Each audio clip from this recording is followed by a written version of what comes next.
Gizelle drags Jamal Bryant for bringing wife stress, drama to the pulpit. It was a Sunday morning like any other in the congregation, but the atmosphere changed the moment Jamal Bryant stepped onto the pulpit. Known for his passionate sermons and calm composure, Jamal usually kept his messages focused on faith, life lessons, and guidance for his followers. But today he did something that no one expected. In the middle of his sermon, he brought up an incident involving his wife's dress, something seemingly trivial, yet it immediately caught everyone off guard. The congregation shifted in their seats, some exchanging confused glances, while others whispered in surprise. The moment was unusual because personal matters, especially involving family, were rarely discussed in such a formal and spiritual setting. For the audience, it felt like a sudden breaking of unspoken boundaries. Word of Jamal's unexpected comments spread quickly. Church members began discussing the sermon outside, trying to make sense of why a personal wardrobe incident was brought into a public, sacred space. While some found it lighthearted or relatable, others felt it was inappropriate. The mix of reactions highlighted how sensitive the line between personal life and public responsibility could be, especially for someone in a position of leadership. This moment set the stage for controversy and made it clear that this sermon would not be easily forgotten. Meanwhile, outside the pulpit, influential voices in the community began paying attention. Among them was Gizelle, a respected figure known for her outspokenness and dedication to professional integrity. She quickly realized that this incident was more than just a lighthearted mention. It represented a challenge to decorum and the expectations people have for leaders in spiritual positions. Gizelle's perspective set up the tension that would dominate public discussion. The question of whether personal drama belongs on a platform meant for guidance, reflection, and respect. This was the moment that would trigger the chain of events, the pushback, and the debate that everyone would soon be talking about. To fully understand why this moment caused so much reaction, it's important to know the two central figures in this story. Jamal Bryant had earned his reputation as a charismatic pastor, someone who inspired devotion and admiration among his followers. His sermons were usually heartfelt, focused on spiritual growth, and delivered with a calm authority. He was known for keeping personal matters private, which made the sudden mention of his wife's dress even more surprising. People trusted him because he had maintained a professional and respectful approach for years, which made this unexpected sharing feel unusual and out of character. On the other hand, Gizelle was recognized in the community as a strong, outspoken, and principled figure. She had built her influence not just through talent, but also by consistently speaking out on matters of professionalism and accountability. While she appreciated authenticity, she believed that certain boundaries, especially in public or sacred spaces, should be respected. To her, the pulpit was a place for guidance, not personal stories that could make the audience uncomfortable or distract from the message. Her voice carried authority and respect, which made her reactions particularly significant.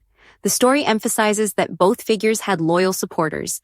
Jamal's followers admired his relatability and openness, while Gizelle's followers respected her insistence on professionalism and accountability. This background sets up a natural tension.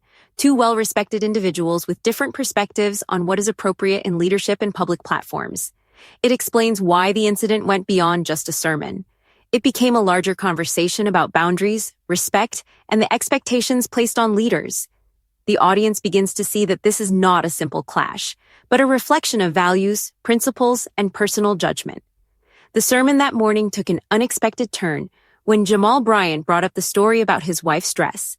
According to him, there had been a minor incident, perhaps a wardrobe choice that had caused some attention or awkwardness in a public setting, but instead of keeping it private, he chose to use it as a teaching moment. Jamal framed the story as a lesson about humility, understanding, or patience in relationships, but the audience wasn't entirely sure how to react. Some found it relatable, appreciating the honesty and human element he brought to the pulpit. Others felt uncomfortable, questioning whether a personal wardrobe issue was appropriate for a spiritual sermon. The unusual nature of the story quickly became the main talking point of the sermon. Congregants whispered, some laughed nervously, while others stared, unsure whether to view it as a sincere teaching or an overshare. The story was light, but the context made it feel heavier. Jamal had taken a personal matter and placed it in a public and sacred space, which immediately drew attention from those who believed boundaries should be maintained in leadership roles. What was meant as a lesson about life inadvertently became a headline moment, showing how easily personal stories can shift the focus of a message when shared at the wrong time or place. This was also the moment that caught Gizelle's attention. She saw the sermon not just as unusual, but as a reflection of a broader issue. When leaders mix personal drama with public responsibility, it can distract from their role and influence. Her concern wasn't about triviality, it was about maintaining respect, decorum, and trust. This moment, the dress story on the pulpit, was the spark that would ignite the conflict, drawing reactions from both the community and influential voices alike. The scene set the stage for debate, criticism, and reflection on what it means to lead with integrity while being human. Once Gizelle saw the sermon and heard about Jamal Bryant bringing a personal matter onto the pulpit, she felt compelled to respond. Known for her strong principles and vocal nature, she addressed the situation publicly, making it clear that her criticism was not personal but professional. Gizelle argued that the pulpit is a sacred space meant for guidance, reflection, and teaching, not for airing private matters, even if they seem harmless or well-intentioned. To her, sharing the dress incident crossed an invisible line that many leaders respect, and it risked distracting the audience from the spiritual message. Her response was firm but measured. She carefully explained why public figures, especially spiritual leaders, have a responsibility to maintain certain boundaries. Gizelle emphasized that leaders are always being observed, and every word spoken in public carries weight. By bringing personal drama into a sermon, she said, Jamal had unintentionally shifted the focus from faith and guidance to gossip and curiosity. Her perspective quickly gained attention because it was grounded in respect for leadership and professional integrity, rather than criticism for the sake of criticism.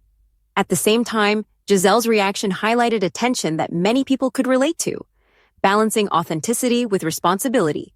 While honesty is admirable, the setting and timing are crucial. Her critique sparked conversation across social media and within the community, making people reevaluate what they consider appropriate for public discussion. Her voice set the stage for the ongoing debate, drawing lines between personal transparency and professional conduct, and making it clear that this incident was about principles, not personalities. After Gizelle's public comments, Jamal Bryant found himself in a delicate position. He knew people were talking, sharing opinions, and analyzing his sermon, and he understood why some felt uncomfortable. In response, he addressed the situation, carefully and thoughtfully, without attacking Gizelle or anyone else. Jamal explained that his intention had never been to embarrass his wife or distract the congregation, but rather to use a real-life example to teach a lesson about patience, understanding, and humility in personal relationships. He stressed that stories from everyday life can sometimes illustrate principles more vividly than abstract teachings alone. Jamal's statement aimed to calm the situation while remaining sincere. He emphasized that leadership involves transparency and relatability, and sometimes that requires sharing moments that are imperfect but human. He acknowledged the concerns raised about appropriateness, but asked the audience to consider the message behind the story rather than focusing solely on the medium. His response was respectful, professional, and designed to demonstrate that he was listening to criticism while staying true to his approach to ministry. Even with this explanation, reactions remained divided. Some people appreciated Jamal's honesty and the relatable example, seeing it as an effort to connect with his congregation on a human level. Others felt that he had still crossed a boundary by sharing personal matters publicly. The tension highlighted the fine line leaders must walk between authenticity and professionalism, and it reinforced why this incident had become a talking point in the first place. The story now shifted from a single sermon to a wider discussion about leadership, accountability, and public responsibility. Once the incident and the reactions from both Jamal Bryant and Gizelle spread beyond the church, the conversation exploded across social media and the wider community. People began weighing in from every perspective. Some sided with Gizelle, praising her for defending professionalism and the sanctity of the pulpit. They agreed that personal stories, especially those that could cause gossip or distraction, do not belong in sermons. They saw her stance as a reminder that leadership comes with responsibility and accountability, especially when speaking to a public audience. On the other hand, many sympathize with Jamal. They felt that sharing personal experiences can make leaders more relatable and human. For these supporters, the lesson he was trying to teach about patience, humility, or understanding was more important than the incident itself. They argued that real-life examples, even minor personal moments, can create deeper connections and help the audience learn in a practical way. This divide reflected a larger tension between authenticity and decorum, and it became the center of a public debate. The situation quickly became a trending topic, with articles, posts, and discussions dissecting every angle. Leaders, influencers, and commentators joined in, analyzing the appropriateness of bringing personal drama into professional or spiritual spaces. Some people called for stricter boundaries, while others encouraged more transparency and vulnerability from leaders. The community's reaction made it clear that this was more than just a sermon or a wardrobe story. It had become a broader conversation about leadership, ethics, and communication in public roles. The incident sparked reflection, dialogue, and even a little controversy, keeping the story alive far beyond the pulpit. As the discussions and debates continued, the story began to move beyond the incident itself and shifted focus to a broader lesson about leadership and responsibility. People started reflecting on the delicate balance leaders must maintain between authenticity and professionalism. While honesty and relatability are important, sharing personal matters in public, especially in spaces that demand respect, like a pulpit, can have unintended consequences. The story highlighted how even small choices can affect credibility, influence, and the trust people place in a leader. Gizelle's criticism and Jamal's response together created a nuanced perspective for the audience. On one hand, Gizelle reminded viewers that leadership requires maintaining boundaries, considering the audience, and respecting the responsibilities that come with public influence. On the other hand, Jamal illustrated that transparency, vulnerability, and real-life examples can be powerful teaching tools when used carefully.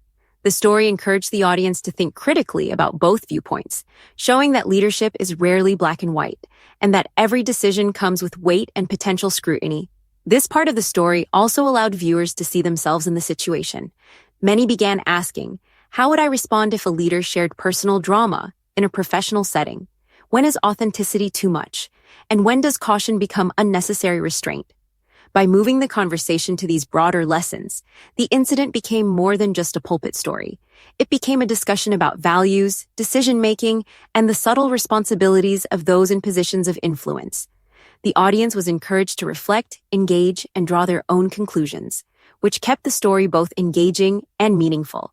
The story concludes without declaring a clear winner, leaving the audience to form their own opinions about the situation. Jamal Bryant's choice to share a personal moment on the pulpit and Gizelle's decision to publicly critique it created a dialogue that extended far beyond the church walls. It demonstrated that leadership is complex and that even well-intentioned actions can be interpreted in multiple ways depending on perspective, context, and expectation. The open-ended nature of the story encourages reflection rather than judgment. By ending this way, the narrative highlights several subtle lessons. Personal stories can be powerful but must be balanced with professionalism.